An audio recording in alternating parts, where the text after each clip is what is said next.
લાખો રૂપિયાની તોડના આરોપી અને સાથે જ સસ્પેન્ડેડ પીઆઈ તરલ ભટ્ટના 4 દિવસના રિમાન્ડ કોર્ટે મંજૂર કર્યા છે।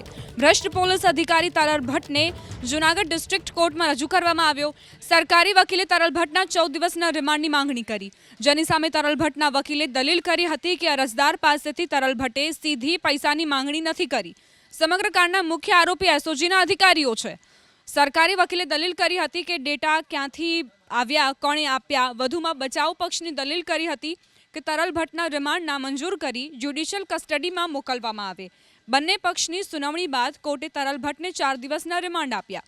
આ રિમાન્ડની દરમિયાન અનેક ચોંકાવનારા ખુલાસા થઈ શકે છે।